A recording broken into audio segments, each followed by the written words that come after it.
Assalamualaikum teman Aslam, jumpa lagi bersama saya Adim dan masih tetap membahas seputar gangguan asam lambung, GERD, anxiety, psikomatis. Oke teman-teman, gimana kabarnya? Semoga kabar kalian dengan keadaan yang semakin membaik, terlepas dari lingkaran gangguan asam lambung, GERD, anxiety, psikomatis. Oke teman-teman, seperti biasa teman-temannya di session kali ini saya mau menjawab pertanyaan-pertanyaan ataupun komentar-komentar teman-teman yang ada di video-video saya teman-temannya, tentang seputaran gangguan asam lambung, GERD, anxiety, psikomatis. Gimana pertanyaan-pertanyaannya? Lalu gimana juga pembahasannya, teman-teman ya? Simak videonya sampai selesai agar kalian mengerti, agar kalian paham. Kalau misalkan kalian mengerti dan paham, minimal teman-teman itu bisa mengurangi rasa cemas, rasa takut kalian terhadap sensasi-sensasi yang sedang kalian rasakan saat ini. Jujur teman-teman ya, sensasi gangguan asam lambung, GERD, anxiety, psikomatis itu banyak sekali sensasi-sensasinya teman-temannya. Jika teman-teman itu mengerti, jika teman-teman itu paham, insya Allah teman-temannya akan lebih teman-teman itu akan lebih bisa menanganinya gitu teman-temannya.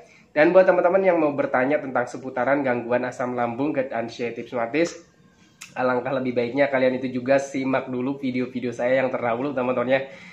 Soalnya saya itu sudah banyak sekali teman-temannya upload video tentang seputaran gangguan asam lambung, GERD, anxiety, psikomatis dari berbagai macam sensasi teman-temannya.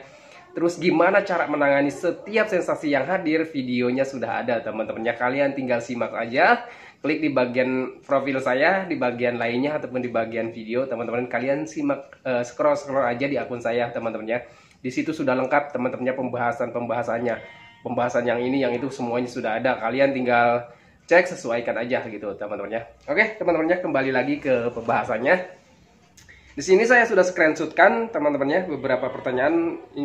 Mudah-mudahan cukup waktunya ya teman-temannya, karena ini udah sore ya, biasalah pulang kerja ya saya sempatkan ya, karena saya itu melihat pertanyaan itu dari teman-teman itu begitu banyak gitu yang belum saya respon.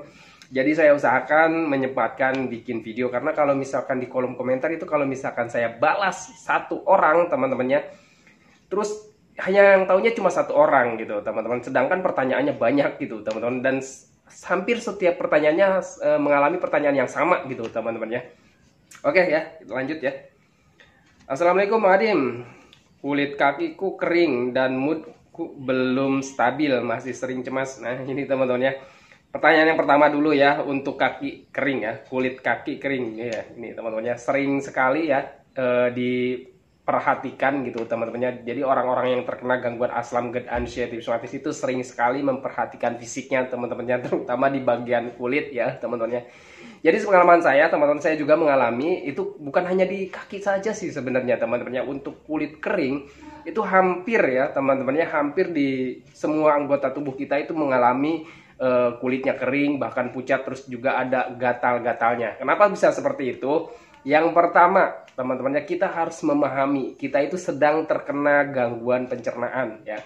Sekali lagi, kita itu sedang terkena gangguan pencernaan. Yang namanya gangguan pencernaan, kita makan banyak ya teman-teman, yang berprotein, yang bergizi, yang bervitamin, itu serapan nutrisi vitamin gizi ya teman-temannya untuk seluruh anggota tubuh kita itu kekurangan. Karena kenapa? Karena serapan nutrisi vitamin gizinya oleh pencernaannya itu tidak stabil gitu teman-temannya, tidak sempurnalah menyerap energi gitu teman-temannya, ataupun gizi yang dari makanan yang kita konsumsi gitu teman-teman. Alhasil kekurangan teman-temannya, anggota tubuh kita itu kekurangan dari vitamin untuk kulit ya, gizi untuk kulit gitu teman-temannya, kelembabannya juga pasti terganggu gitu teman-teman. Alhasil kulit kita itu kusam, kering, kadang warnanya itu pucat ya teman-temannya, pucat, terus juga agak kekuning-kuningan gitu teman-temannya. Sepengalaman pribadi saya seperti itu. Lalu apa Bang Adin yang harus dilakukan? Ya kalau misalkan sepengalaman saya teman-temannya, kalau misalkan memang dari pencernaan kita nih ya, pencernaan kitanya itu memang sedang terganggu ya, kita pahami aja, kita supaya kitanya nggak terlalu cemas gitu teman-temannya, nggak terlalu panik gitu. Dan itu juga nggak berbahaya sih sebenarnya teman-temannya. Ya kita harus menyadari kita itu sedang terkena gangguan asam lambung, GERD gitu teman-teman. Itu adalah salah satu sistem cerna kita gitu teman-temannya. Nah kalau misalkan kita masih terganggu pencernaannya, ya kita itu harus memenuhi gimana nih caranya ya supaya kebutuhan untuk tubuh kita itu setiap harinya terpenuhi. Gimana caranya gitu teman-teman, dengan keadaan kita yang saat ini, dengan keadaan kita pencernaan kita itu masih terganggu gitu teman-teman ya. Perbanyak saja makannya teman-temannya, ataupun sering makannya. Kalau bisa, belum bisa makan banyak, sering makannya gitu teman-temannya, sering minumnya, sering ngemilnya gitu teman-temannya. Perbanyak juga makanan-makanan yang mengandung banyak vitamin, nutrisi, gizi teman-temannya, seperti wortel ya, terus labu siam, terus juga bayam, terus juga dari ikan-ikan air tawar, terus juga dari daging ayam, terus ati ayam gitu teman-teman. Itu boleh dikonsumsi teman-temannya. Catatan asal kalau misalkan bagian perutnya masih sering perih gitu teman-teman, hindari dulu dengan bumbu-bumbu yang ada pedasnya ataupun ada santannya ataupun juga berminyak gitu. Ini hindari saja dulu teman-temannya. Terus misalkan kalau ya, karena biasanya ada dua penyebab nih teman-temannya untuk kulit kering, itu ada dua penyebab. Biasanya kita itu jarang mandi juga gitu teman-teman. Kalau pengalaman saya gitu teman-temannya, saat masih parah-parahnya terkena gangguan asam GERD anxiety seperti itu, saya takut mandi teman-temannya. Saya itu selalu berpikir ketika saya itu mau mandi, saya itu takutnya jatuh, terus jatuh nanti nggak ada yang tahu, nggak ada yang nolong, terus matong gitu teman-temannya. Itu yang selalu ada di pikiran saya. Teman sebenarnya apa ya, sebenarnya itu hal yang lucu kalau misalkan kita pikirkan sekarang, kalau misalkan udah sembuh gitu teman-temannya. Itu hal yang sangat lucu, kenapa gua dulu itu berpikir seperti itu gitu teman-temannya. Tapi itu kenyataan teman-temannya, itu kenyataan. Saya itu selalu berpikir hal-hal yang negatif gitu teman-temannya. Hal sekecil apapun selalu dipikirkan gitu teman-temannya. Mau mandi ya takutnya banyak mikir kemana-mana. Terus kalau misalkan mandi kena suhu dingin, takutnya kambuh gitu teman, ada sensasi. Dan kalau misalkan ada sensasi nanti begini nanti begitu gitu teman-temannya. Itu yang selalu ada di dalam pikiran saya gitu teman-temannya. Semoga saja teman-teman itu nggak mengalami hal yang sama dengan saya teman-temannya. Oke, biasanya kita itu untuk kulit kering ataupun pucat itu biasanya jarang mandi. Terus juga biasanya dari kita males gerak teman-temannya, males berjemur gitu teman-temannya. Biasanya seperti itu. Kalau misalkan kita jarang bergerak, kita itu jarang berkeringat teman-teman. Terus jarang berjemur, kita jarang berkeringat. Jadi nggak ada vitamin D dari sinar matahari gitu teman-temannya. Jadi wajar menurut saya teman-temannya kulit kalian itu menjadi kusam gitu teman-teman. Entah kulit apapun itu sebenarnya teman-temannya, entah kulit muka, kulit tangan teman-teman, kulit kaki, sama aja teman-temannya. Itu pengaruh juga gitu teman-teman. Jadi menurut saya teman-teman, dan sepengalaman saya, kalau misalkan kita itu dari makan ya sering makan ya. Terus kalau misalkan dari kitanya jarang gerak, ayo bergerak gitu teman-teman. Latihan jalan-jalan, latihan berjemur gitu teman-temannya. Ya minimal 15 menit ataupun semampu kalian gitu teman-temannya. Kalau misalkan masih sering kelayangan, masih sering lemes, masih sering oleng gitu teman-temannya, ya minimal semampu kalian aja gitu teman-teman. Mampunya 2 menit ya silahkan 2 menit. Nanti besok latihan lagi gitu teman-teman. Biasanya bertahap teman-temannya, fase demi fase gitu. Yang saya lakukan juga begitu teman-temannya. Saya tuh nggak langsung, misalkan saya tuh punya patokan, misalkan harusnya setengah jam nih kita jalan-jalan ataupun setengah jam nih kita berjemur gitu teman-temannya. Enggak, teman-temannya saya itu juga dulu memang seharusnya kan seperti itu gitu teman-teman. Tetapi saya semampunya, saya mampunya 1 menit ya 1 menit aja dulu. Nanti besok nyambung lagi gitu teman-teman. Nanti besoknya lagi mampu 2 menit, ya udah nggak apa-apa 2 menit. Nanti besoknya sambung lagi gitu teman-teman. Jangan hari ini 2 menit, besoknya enggak ya teman-teman. Itu udah jelas itu nggak konsisten namanya teman-temannya. Berarti yang harusnya kita ada pembaikan mental, pembaikan semuanya gitu teman-temannya, nanti tuh down lagi gitu teman-temannya. Ini gara-gara kemarin ada kelayangan nih, gara-gara kemarin ada oleng nih, saya nggak, hari ini nggak dulu deh ya. Jadi kapan latihannya gitu teman-teman. Jujur ya teman-teman, pengalaman saya untuk gangguan asam GERD anxiety rheumatis itu sebenarnya butuh latihan kita teman-teman, butuh pembiasaan. Karena kitanya kembali ke nol gitu teman-teman, entah dari pencernaan, entah dari mental, dari perasaan, dari fisiknya gitu teman-temannya, itu semuanya kembali ke nol. Jadi kita harus melatih kembali kehidupan kita gitu teman-teman, entah itu dari pencernaannya, dari mentalnya, dari perasaannya gitu teman-teman. Jujur itu perlu pembiasaan lagi, perlu latihan lagi. Yang namanya latihan ya jelas teman-teman, yang namanya latihan, ingat kata-kata latihan itu butuh proses teman-temannya. Yang namanya latihan itu butuh proses. Jadi kalian itu harus sabar ya. Untuk gangguan asam itu nggak bisa instan, jujur teman-teman. Pengalaman pribadi saya nggak bisa instan. Jadi kalian harus mencari kesabaran, kesadaran juga gitu teman-temannya. Oke ya. Jadi itu penyebab kulit kalian itu apa ya, pucat, kering gitu teman-teman. Jangan khawatir, semua itu akan kembali normal kok ya teman-temannya. Jadi jangan perlu dikhawatirkan kalau misalkan kalian sudah dicek oleh dokter ya, melakukan pemeriksaan hanya terkena GERD, ya udah teman-temannya, itulah sensasi-sensasinya, dan itulah dampak-dampaknya gitu teman-temannya, bukan berarti gangguan yang berbahaya gitu ya. Oke, next ya teman-temannya, ini udah sore, keburu nggak ya ini teman-teman, bentar lagi maghrib ya. Dan mood aku belum stabil ya, masih sering cemas gitu teman-temannya. Jadi untuk orang-orang yang terkena gangguan aslam itu memang butuh latihan gitu teman-temannya. Itu tadi saya bilang tadi teman-temannya, untuk gangguan aslam GERD anxiety disorder itu butuh latihan. Kenapa butuh latihan? Ya latihan dari segalanya teman-temannya. Jadi mood juga sama butuh latihan. Kalau misalkan kitanya terus di dalam ruangan, gak mau gerak, gak mau keluar rumah teman-temannya, mood kita itu akan selalu hancur ya teman-temannya, selalu nggak mood. Karena kalau misalkan kita tetap selalu di ruangan, nggak mau mengusahakan hiburan gitu, keluar rumah gitu teman-temannya, nggak mau jalan-jalan latihannya, ya kita seharinya biasanya ya berjam-jam, berhari-hari, setiap hari bahkan ya teman-temannya, itu selalu meratapi nasib teman-teman, meratapi nasib, merasa rasakan sensasi, itu nanti timbulnya kejenuhan teman-teman. Kalau misalkan sudah jenuh teman-temannya, ya sudah teman-temannya.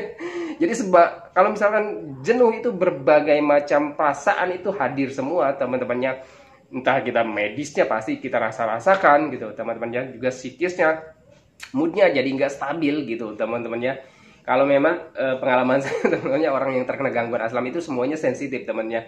Jadi mood juga mudah marah gitu teman-temannya, mudah tersinggung gitu teman-temannya. Jadi pokoknya moodnya berantakan ya teman-temannya. Mau kalau misalkan sedih gitu teman-teman, kalau misalkan mau marah gitu ya. Jadi pengalaman saya seperti itu teman-teman. Jadi kalau misalkan teman-teman itu saat ini sedang di fase seperti itu, jangan khawatir teman-teman. Kalian konsisten lakukan latihannya teman-teman, sering jalan-jalan, lakukan apapun itu teman-temannya, hiburan-hiburan apapun itu, hobi-hobi kalian itu kalian lakukan lagi teman-temannya, latihan gitu ya. Sepengalaman pribadi saya seperti itu. Oke ya. Kalau misalkan dari mood, memang sepengalaman saya juga seperti itu. Jadi moodnya belum stabil ya, karena kitanya masih sensitif semuanya teman-temannya, itu butuh latihan ya. Oke, lanjut ya. Pertanyaan berikutnya. Assalamualaikum Bang Adim. Bagian belakang sebelah kanan kadang terasa sakit. Adakah yang mengalami paha sama betis kadang terasa capek pegang? Itu teman-temannya. Itu salah satu, sebenarnya ini bukan efek dari asam lambung teman-temannya. Jadi 90% ataupun 99% sensasi di bagian belakang itu biasanya penegangan otot teman-temannya, terus biasanya menjalar sampai ke kaki, sampai ke betis gitu, ke paha juga teman-teman. Saya pernah mengalami itu, jujur menyiksa teman-temannya. Itu sakit seperti apa ya, kalau misalkan bahasa Sunda itu kayak mekekelen ataupun kram gitu teman-temannya. Jadi kalau misalkan di bagian belakang itu kayak dari bagian perut kiri nih teman-temannya, dada, terus tembus sampai ke belakang, kayak tegang gitu, kayak ketarik gitu teman-temannya. Itu jujur nggak nyaman banget teman-temannya, sakit. Kalau misalkan kita, ini pengalaman saya itu duduk itu selalu gini teman-temannya, selalu tegang. Jadi kalau misalkan gini itu rasanya sakit di bagian punggung, terus juga rasa mengganjal di bagian bukan ulu hati ya, rusak tulang rusuk kiri gitu teman-temannya, itu rasanya mengganjal. Saya tuh kalau duduk dulu ya teman-temannya, itu gini teman-temannya, jadi selalu tegak gitu teman-teman. Kalau misalkan agak rileks gini, itu biasanya sakit di bagian punggung, terus juga di sini agak mengganjal nih teman-temannya.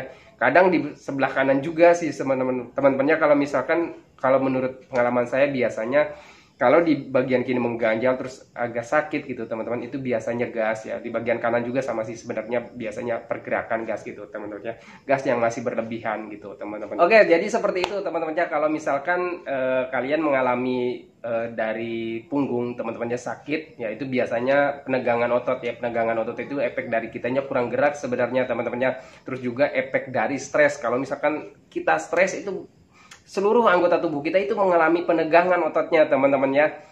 Kalau misalkan ototnya tegang, ya sudah, itu sensasinya teman-temannya. Jadi gimana caranya? Ya udah teman-teman, jangan banyak mikir, jangan selalu berpikir tentang sensasi. Udah teman-temannya, saran saya kalian lakukan aja aktivitas yang menyenangkan gitu teman-temannya. Apapun itu lakukan aja teman-temannya.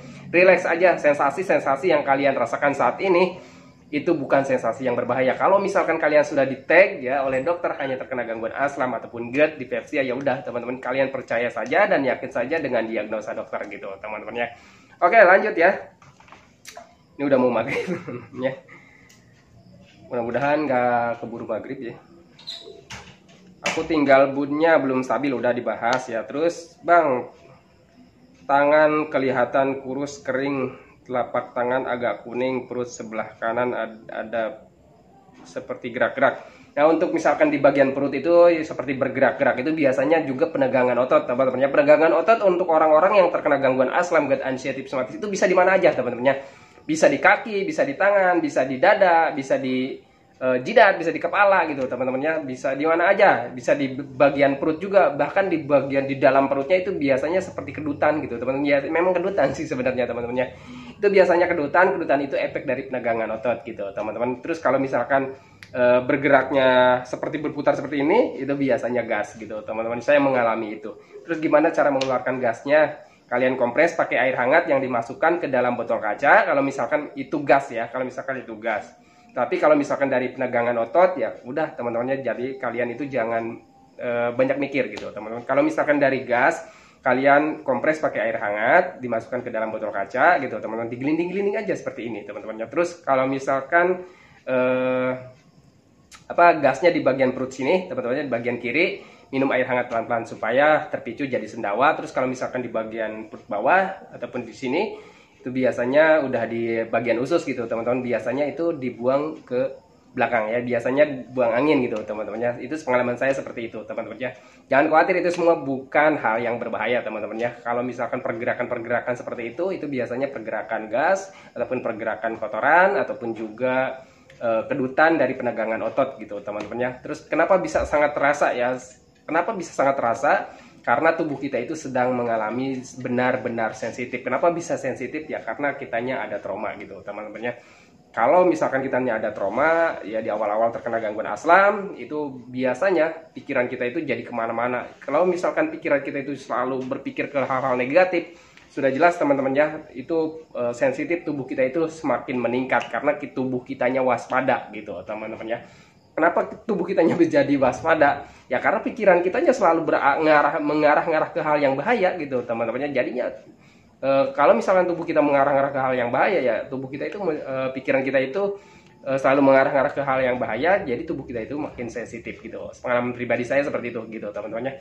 Oke, teman-temannya, semoga pertanyaan-pertanyaan teman-teman itu bisa jawaban-jawaban saya itu bisa menjadi patokan ataupun panduan teman-temannya untuk teman-teman yang terkena gangguan asam, GERD, anxiety, psikosomatis. Oke, teman-teman, saya akhiri videonya karena ini udah mau maghrib. Sebelum saya akhiri, teman-teman, saya doakan buat teman-teman yang belum membaik dari gangguan asam lambung, GERD, anxiety, psikosomatis, semoga teman-teman itu cepat membaik, teman-temannya. Cepat pulih lagi keadaan kalian yang dulu. Entah itu dari emosinya, ya teman-temannya, kebahagiaannya, canda tawanya, pokoknya hari-hari kalian yang berwarna itu semoga cepat kembali lagi, teman-temannya. Dan jangan lupa teman-teman, doakan juga saya agar saya itu tetap sehat, tetap kuat, tetap ceria, agar tetap bisa menemani kalian yang belum membaik dari gangguan asam lambung, GERD, anxiety, psikosomatis. Oke, teman-teman, saya akhiri videonya. Assalamualaikum warahmatullahi wabarakatuh.